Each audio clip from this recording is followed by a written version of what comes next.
Instituti Hidrometeorologjik i Kosovës në një komunikat zyrtare ka bërë të ditur se si pasojë e rreshjeve të pandërprera të shiut, gjatë ditëve të fundit në disa zona të vendit, konkretisht në pjesën perëndimore, Gjakov, Junik, Deçan, Malishev, Rahovec, Klin, si dhe në pjesën qendrore janë shkaktuar vërshime lokale. Si rezultat, disa lumenj dhe përrenj kanë dalë nga shtretërit e tyre. Këto rreshje me intervale dhe intensitet të ndryshëm pritet të vazhdojnë edhe gjatë ditëve në vijim, duke mundësuar paraqitjen edhe vërshimeve lokale, problemeve në komunikacion, në sistemet e kanalizimit si dhe vështirësi në trafik, thuhet mes tjerash në këtë postim. Ndërkohë, si pasojë e rreshjeve të dendura të shiut janë shkaktuar vërshime edhe në komunën e Drenasit, ku përgjatë lumi Drenica uji ka depërtuar në disa shtëpi dhe biznese, ndërsa disa rrugë janë bërë të pakalueshme. Si rrjedhoi raportohet se energjia elektrike është ndërprerë, ndërsa familjet përreth zonës janë evakuuar nga rreziku i vërshimeve.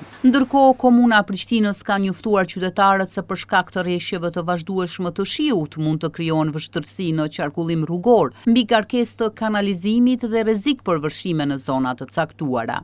Edhe Fush Kosova është në mesin e komunave që po përballet me vërshime për shkak të rreshjeve të dendura të shiut. Ndërkohë, Instituti Kombëtar i Shëndetësisë Publike ka rekomanduar qytetarët që të kenë kujdes të shtuar për sigurinë dhe shëndetin e tyre pas rreshjeve të shtuara të shiut në disa zona të vendit dhe ndikimin e mundshëm të tyre në shëndetin publik. IKSHPK ka theksuar se aktualisht nuk ka të dhëna për ndotje të ujit, por ka rekomanduar qytetarët që furnizohen me ujë nga bunar të pambrojtur që ujin ta vlojnë para përdorimit ose të shfrytëzojnë burime alternative për furnizim me ujë të sigurt.